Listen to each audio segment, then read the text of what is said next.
ẹ kúkú tí lẹ máa fi kú lé wa àbí bẹ́ẹ̀ kọ́ ẹ ń sa oríṣiríṣi ẹ máa sá. If one person died, many of you will also have to die in this movement.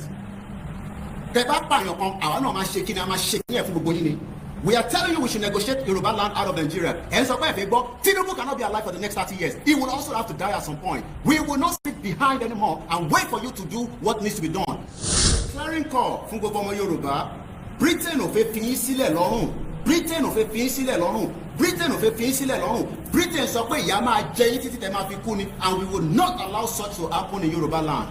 Tó bá wọn àwọn ọba wa kọ́ dá wa lóhùn, tó bá wọn olóṣèlú kọ́ má dá wa lóhùn. When the right time comes, we will shut down the whole of the southwest. I will be involved. Ẹni tó bá máa kú ló máa kú.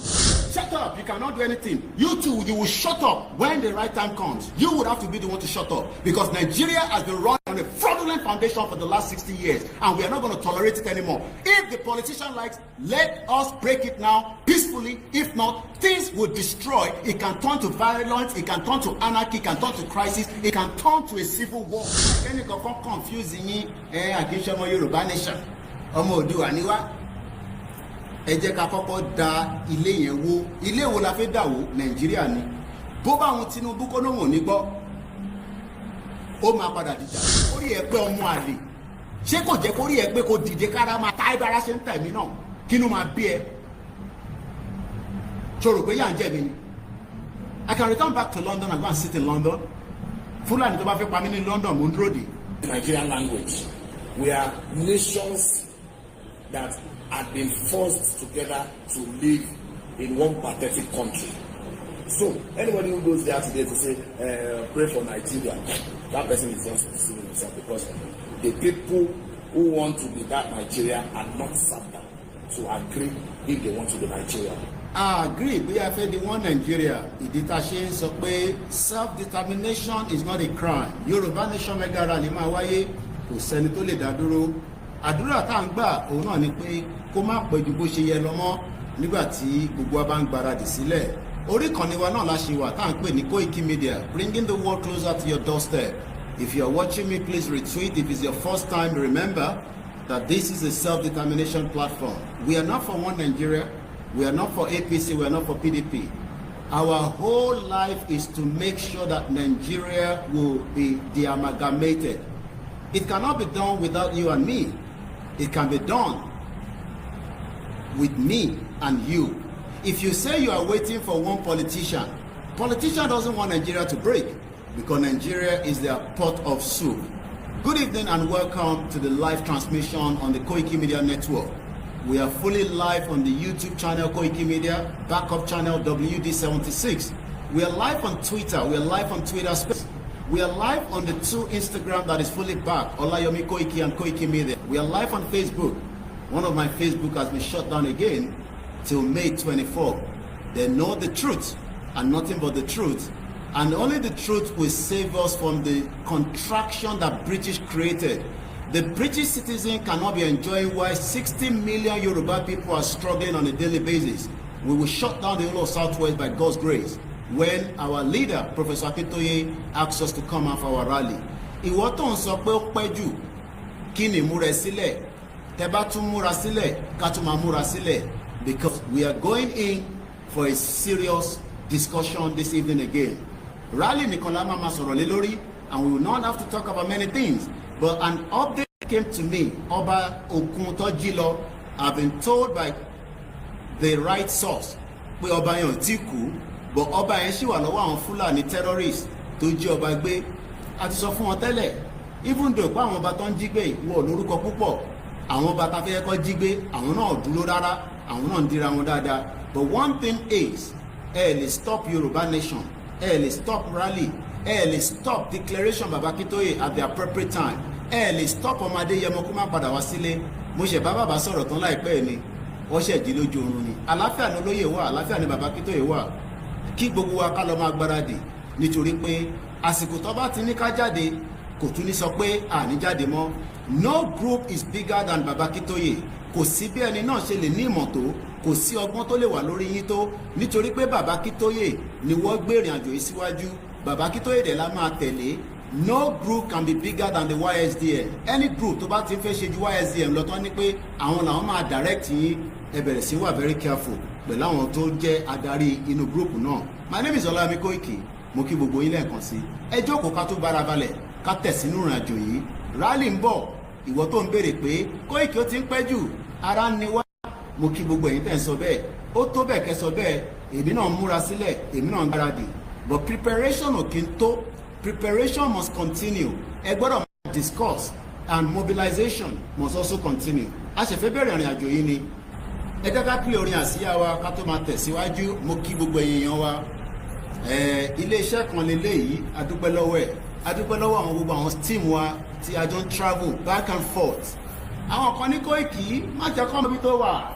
Koiki má disclose fún yàn kọ́kọ́ bí tó wà. Ọlọ́run ló ń fi ìṣọ́ ẹ̀ṣọ́ wa.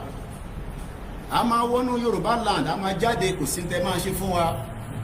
Ọmọ Ìjẹ̀bú ni mí, ọmọ Ògùn state ni mí, ọmọ Yorùbá àtàtà ni mí. Ẹ má ẹ̀kẹ́ni kankan confuse yín, àkíńṣe ọmọ Yorùbá nation, ọmọ Oòduà ni wá. Ẹ jẹ́ ká kọ́kọ́ da ilé yẹn wó. Ilé wo la fẹ́ dà wó? Nàìjíríà ni. Bó bá àwọn Tinubu kó lóhùn ní gbọ́, ó máa padà dìjà náà ni. Gbogbo tó bá gbà la máa fún. Ẹ lè pa gbogbo wa. The politicians cannot kill every one of us. Our demands must be met, whether you like it or not. It's either our demands are met or ẹ̀yin náà ní lálàáfíà nínú Nigeria. That is what is going to happen. Ó kù díẹ̀ ni àfàtẹ́gùn sí lọ́wọ́. Mo kẹ́yìn tèmi nílùú Agége ń bẹ̀. Mo kí gbogbo ilẹ̀ Yorùbá pátá títí dé Ìlọrin. Ẹ lọ máa múra sílẹ̀. Mo guarantee yín lágbára Elédùmarè. Bàbá máa announce. Kò sọgbọ́n ẹ̀. Bàbá máa announce. Ó kù díẹ̀. Ẹ̀yin tẹ́ ń béèrè pé Koiki ara ń ni wá, ara ń pọ̀ mí náà. Mo kí gbogbo àwọn oníṣẹ̀ṣe, mo kí Oòduà, mo kí Ọ̀ṣun, mo kí gbogbo bí tí wọ́n ti ń dá Ògún tó ti ń pe ilẹ̀ Yorùbá pé àníṣẹ́ Fúlàní ò ní gbalẹ̀. Kàkà kí Fúlàní gbalẹ̀, we will destroy Nigeria. Nigeria will be destroyed from top to bottom. Kàkà pé ẹ fẹ́ gbalẹ̀ wa, we will destroy what British created tó ń pè ní Nigeria. Bomb bastard. Is a clarion call fún gbogbo ọmọ Yorùbá. Britain ò fẹ́ fi yín sílẹ̀ lọ́rùn. Britain ò fẹ́ fi yín sílẹ̀ lọ́rùn. Britain ò fẹ́ fi yín sílẹ̀ lọ́rùn. Britain sọ pé ìyà máa jẹ yín títí tẹ́ máa fi kú ni, and we will not allow such to happen in Yorùbá land. Tó bá wọn àwọn bàbá kọ́ dá wa lóhùn, tó bá wọn olóṣèlú kan bá dá wa lóhùn, when the right time comes, we will shut down the whole of the southwest. I will be involved. Ẹni tó bá máa kú ló máa kú. Ẹ kúkú tí lẹ máa fi kú lé wa, àbí bẹ́ẹ̀ kọ́? Ẹ ń sa oríṣiríṣi, ẹ máa sá. If one person died, many of you will also have to die in this movement. Tẹ́ bá pààyàn kan, àwa náà máa ṣe kí ni a máa ṣe kí ni ẹ̀ fún gbogbo yín ni.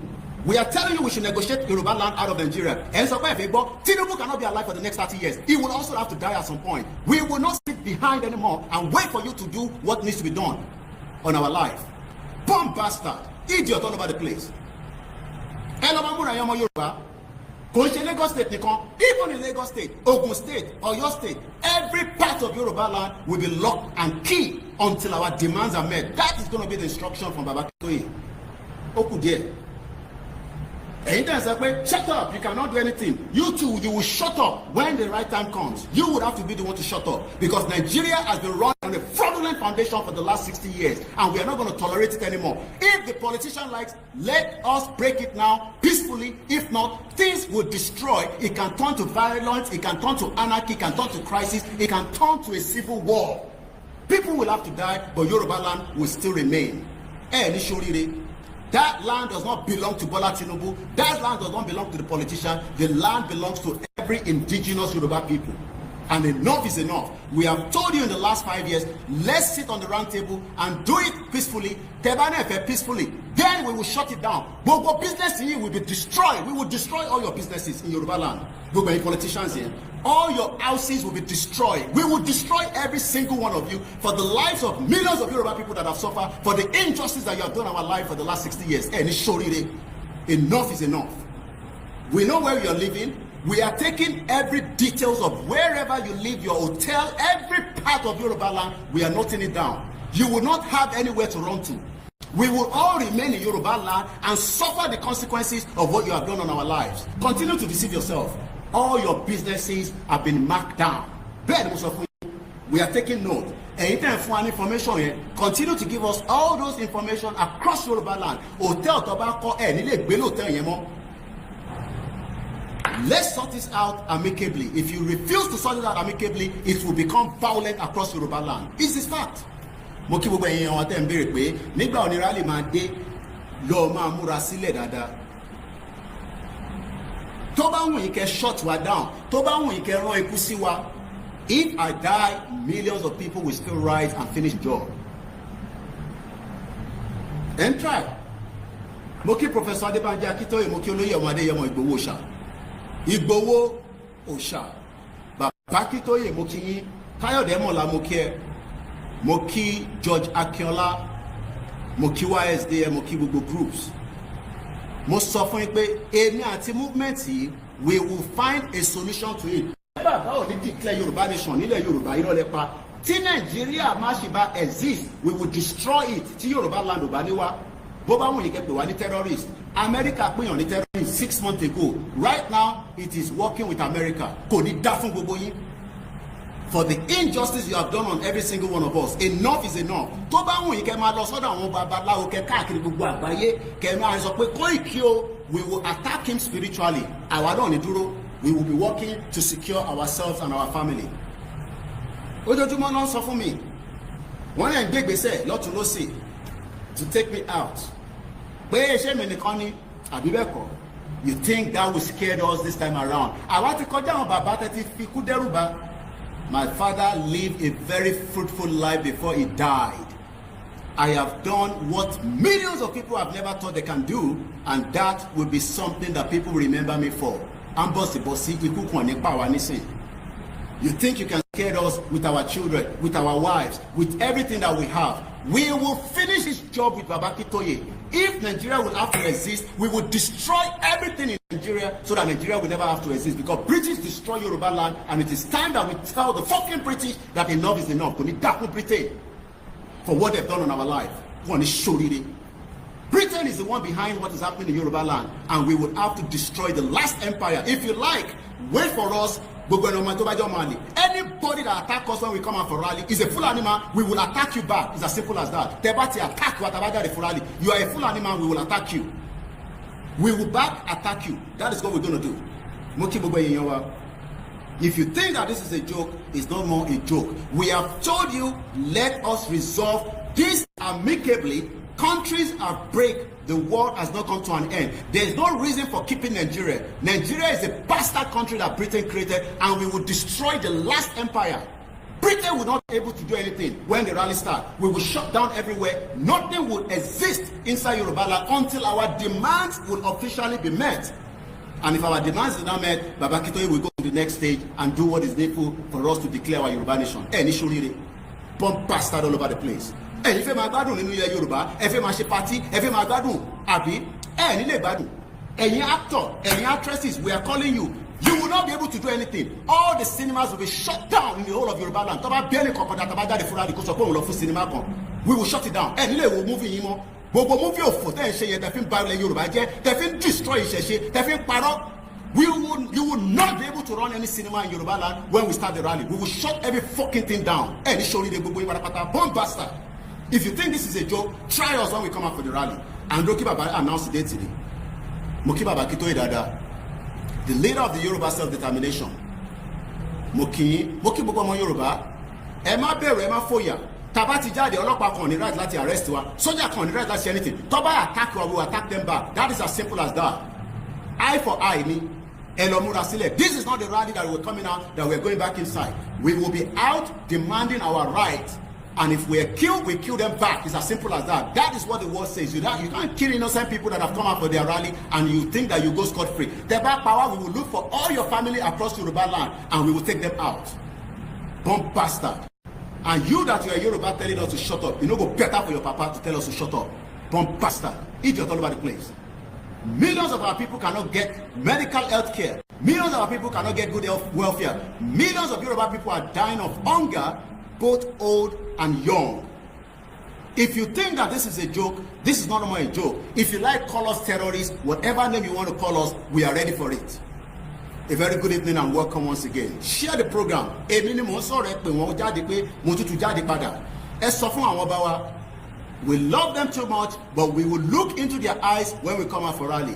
We are still giving them the right respect before the rally. Tí rally bá ti jáde, we will not have to respect them anymore because they refuse to respect us by deceiving Yoruba people that Nigeria will still be a great. Nigeria can never be great because Britain knew what they were doing for the last 110 years of this bloody amalgamation that join us with Igbo people that we never know before. We are not Igbos, Akishomo Igbo, Akishawusa, but yet Fulani have dominated every part of Yoruba land. Dangote continue to import terrorists into Yoruba land in disguise of coming to cut grass. It no go better for you, Dangote, oni shori re nibi kibi to bawa.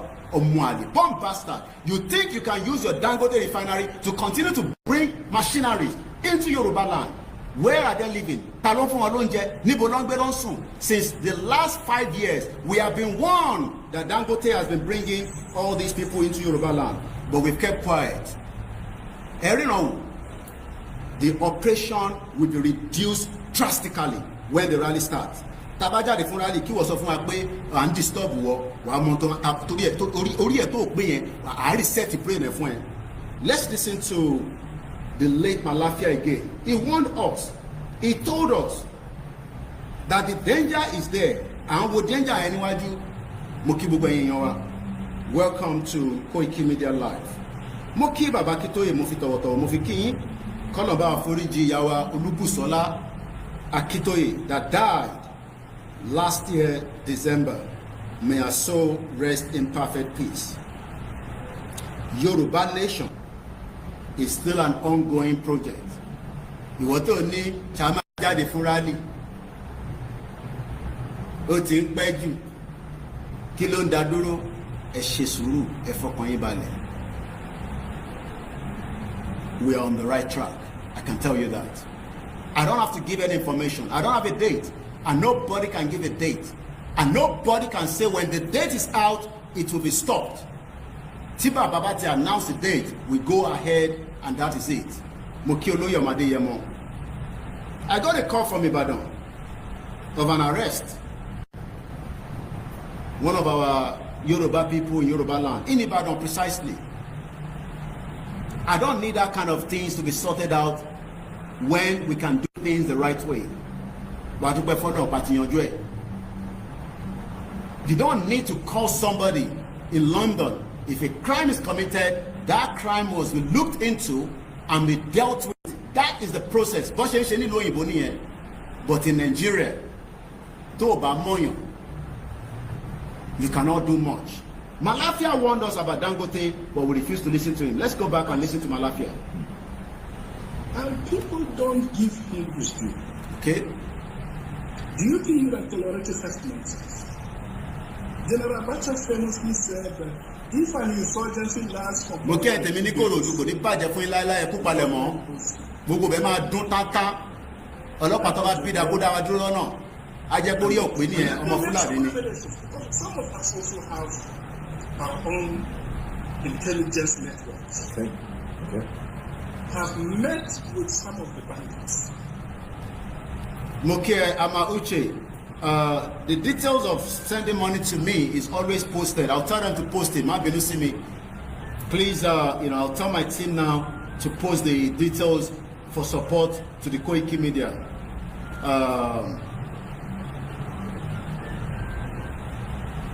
Mo alori live for ṣe dá sórí program ni àlàyé.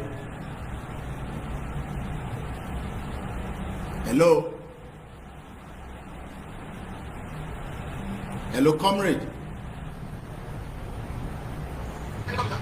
Ṣé fẹ́ dá sórí program ni àbẹ́ fẹ́ bá mi sọ̀rọ̀ lẹ́yìn?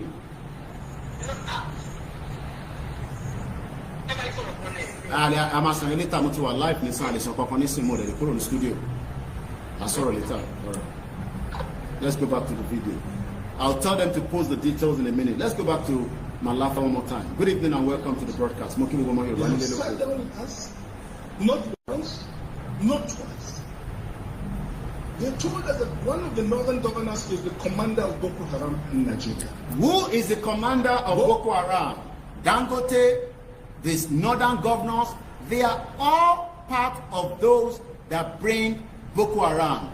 Do you know, Chetigbolemi, a Boko Haram was stopped in Abuja airport. It no go better for all the politicians within Nigeria. Boko Haram was stopped on his way to Saudi Arabia for Hajj. They have money to go for Hajj. How about Nedawo Sibibai? Ìyẹn ràn yín mọ́. Ẹ̀yin Akagon. Koiki ń gbowó lórí platform ẹ̀. Ó ń ra walkie-talkie. Ó ń ra drone. Ìyẹn lẹ máa mórí mọ́. Ọba yín lọ kó sínú inú bush kan nísìn. Tọ́ni kan wá dá over 50 million. Ẹ wá negotiate ẹ lọ kó 20 million fún Fúlàní. But ẹ lè kówó fáwa. Torí pa máa náwó jẹ. Ẹ̀yin tẹ̀ ń dáwó sí wa lọ́wọ́ pé Koiki máa báṣẹ́ lọ. Àdúpẹ́ lọ́wọ́ yín. Àwọn máa lé Yorùbá ló máa béèrè pé kí ni wọ́n fẹ́ fowó ṣe? Kí ni Fulani terrorism fowó ṣe? Bomb bastard all over the place.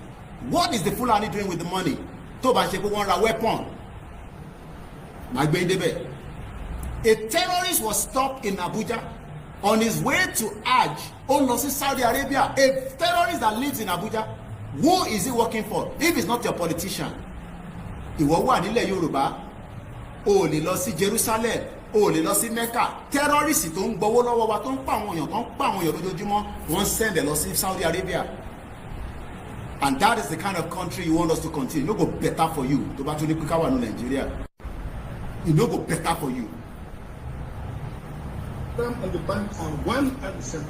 They have a sophisticated network. They have a sophisticated network. We were warned by the late Malafia before he died. I believe Malafia died sometimes, if I'm right, around 20, Malafia. I'll find out when exactly he died. He was telling us that they have a sophisticated network. Obadia Malafia. He died in 19th of September 2021. Tobajepe, we went ahead and do the right of July 3rd without attack on the Igboho's house on July 1st. Àbámá wà ní situation tàwa yìí. Àbámá wà níbi tí situation olórí burúkú dúpọ̀ ní tìrì máa fi dá ilé wa tó fi rìnrìn àjò tó pín sí méjì. We would have left Nigeria. It could have been violent, it could have been crisis, but we would not have been in this stage. At a move more than that. That was in July 2021. Malafia died in September. He won and won. He died at age 64. Orúkọ ṣìndá lójoojúmọ́. You think onígbà tí yàn bá dàgbàdàgbà òfò kan bí àwọn Tinubu tó lè sọ títọ́ bí àwọn Ọbásanjọ́ tó lè sọ títọ́. They are all in their 80s. They are bloody monkeys. They cannot speak out because they know the truth and nothing but the truth.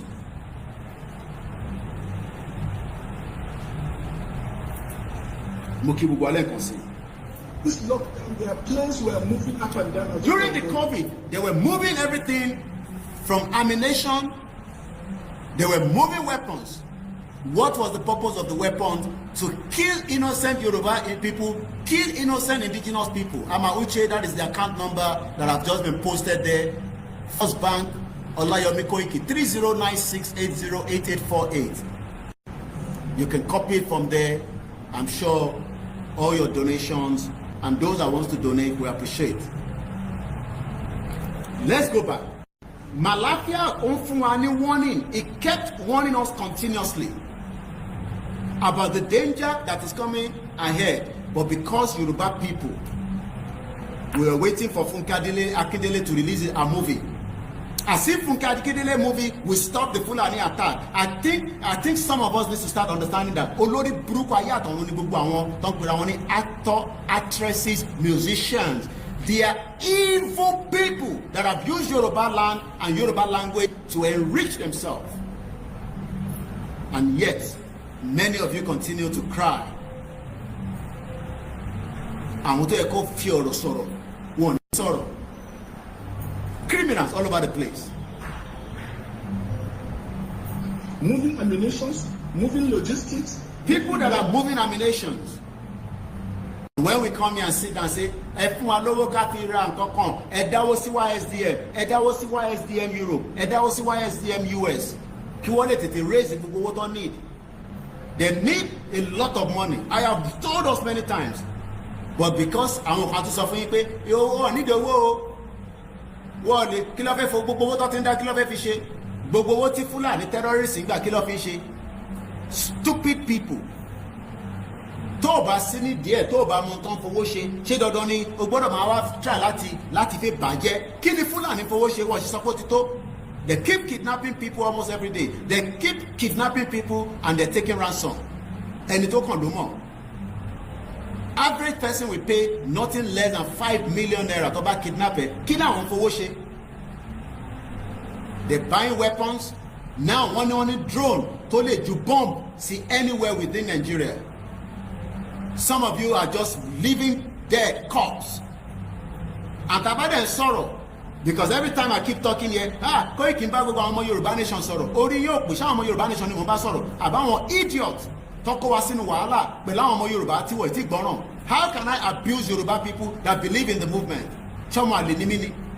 But because of my platform, they know this platform, and that's why I've decided to stay independent. I don't want anybody to come and say, there's something about you. And don't classify me with any other journalist or any other media.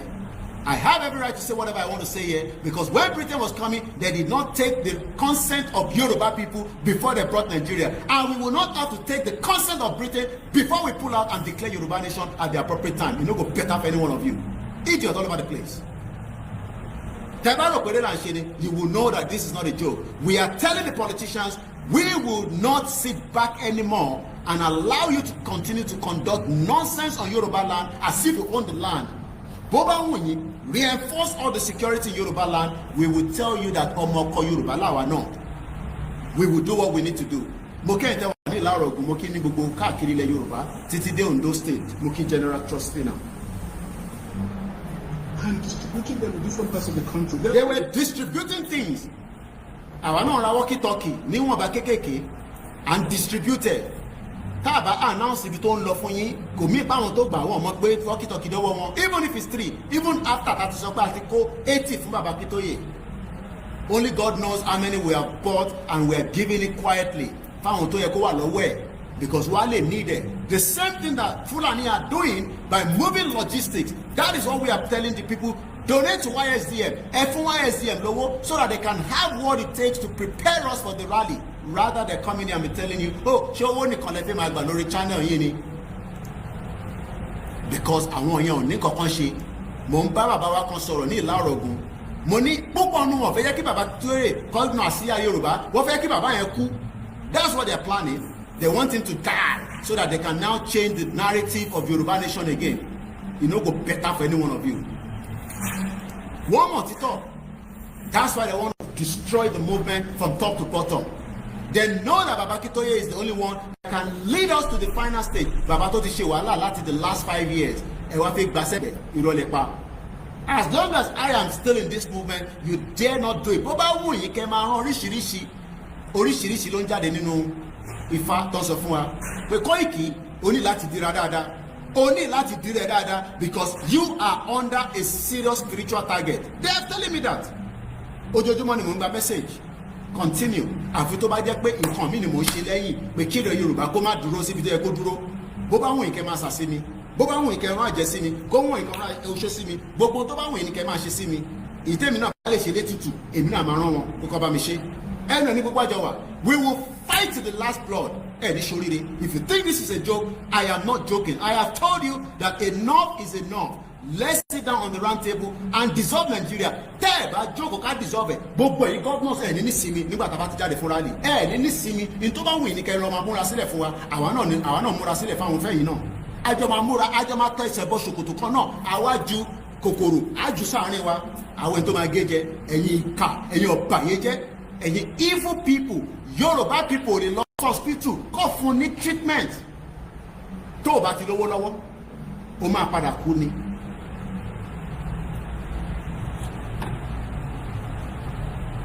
Now, in the rainforest of the south, they're everywhere.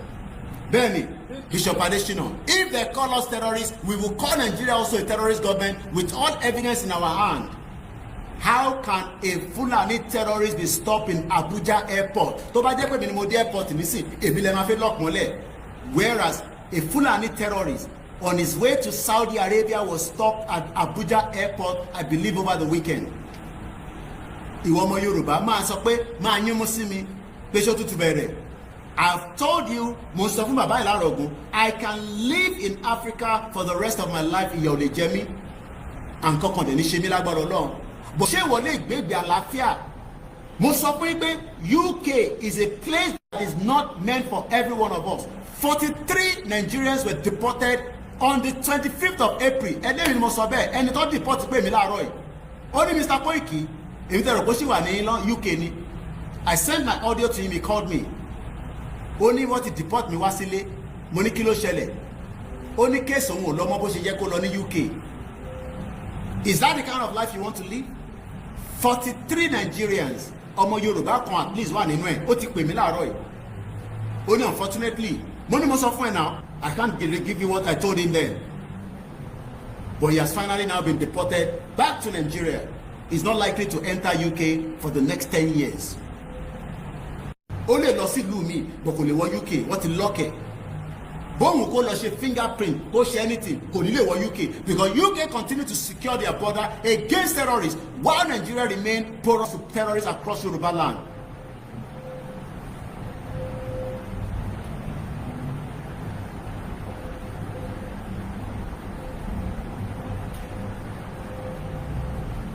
Mo kí ẹ̀yin wa lẹ́ẹ̀kan sí. When they finish this rural killings, When they finished the rural killing, we were warned in 2021 before he died. But Toba Shetani rural killings, they will come out of that rural and they will come into the city. In the city. Are we not seeing Dangote importing terrorists into Yoruba land and telling us they're coming to cut grass?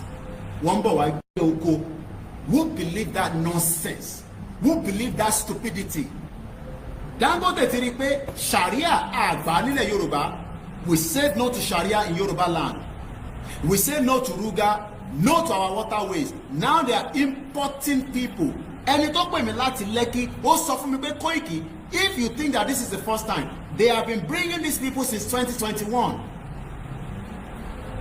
And it's because one protect one shield one by Dangote truck. And that is exactly what Malafia was telling us, that they have a sophisticated network. They were moving logistics. Kí ló ń pè ní logistics? Weapons. Gbogbo tí wọ́n fi ń jà, òun ni wọ́n move. A ní kẹran YSDM lọ́wọ́, ẹ dáwó sínú YSDM so that they can buy whatever is needed to help us during the rally and moving forward. Tábà ti gba country wa, they will not need to do much from you because resources wà lámàlò. In tó sọ Tinubu dolówó lẹ́ni, resources ilẹ̀ Yorùbá ni, kí owó òní Tinubu ní tẹ́lẹ̀. How much does Tinubu have in his pocket before he returned back in 1998 and become the president, the governor of Lagos State in 1999? Any coach soft èlò ní tẹ́lẹ̀. Bomb bastard telling us that Jagaban kan kò ṣe pé owó Lagos State tó fi dolówó ni. Tó bá wọn Tinubu, let him do whatever he needs to do. We will fight it to the last person. Let Tinubu come out and do nonsense with us. Bí a bá bàbá bẹ́ẹ̀ ló nílẹ̀ Yorùbá nìkan ni wọ́n sọ fún wa. Bí a bá bàbá bẹ́ẹ̀ táwọn ọmọ bíi tí bàbá bẹ́ẹ̀ ti jáde. Let Tinubu tell us ọmọ gbogbo nílẹ̀ Yorùbá tó máa wá sọ fún ọ fẹ́ destroy wa. If he try to destroy us, we will destroy everything that he has created himself. We will destroy it. We will burn it down. If you think this is a joke, I'm waiting for Baba Akintoye to give us the date. Nobody will be scared alive.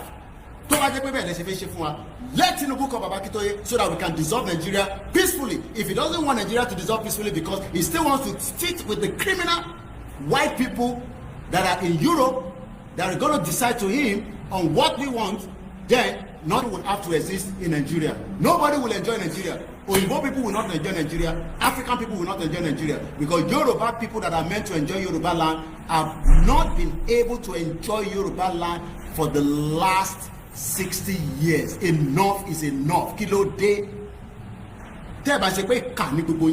26 years is more than enough to have built a better place for Yoruba people in the last 26 years of democracy. Okay, Shelora. Ewan fi aje gbogbo wa. Ṣẹ́ni tó dé láti UK nísìn, ṣẹ́mọ̀ tó ń rò lórí ẹ̀ báyìí. After some few years he lives in UK, he was deported. Kí ló mú lọ sí UK fọlẹ̀? It's the same thing tó gbé mi lọ sí UK, ló gbé ẹni náà lọ sí UK. Ó kò jẹ́ pé olúkálùkù wa ló ní different steps and how our immigration. Mo sọ fún yín pé I have to go through immigration for 15 bloody years in UK. Wọ́n fẹ́ ní any chance yẹn. He has now been deported last month, April 25. Ó wà lára àwọn tó deport. I don't have to mention his name. He spoke to me. Oníkan ní kó ń padà lọ sílé kó lọ máa process ẹ̀ padà láti ilé kó sì máa ṣe tribunal. Mo ní wọ́n fi yẹn gbé ẹni gógó ni olórí burúkú ní Britain.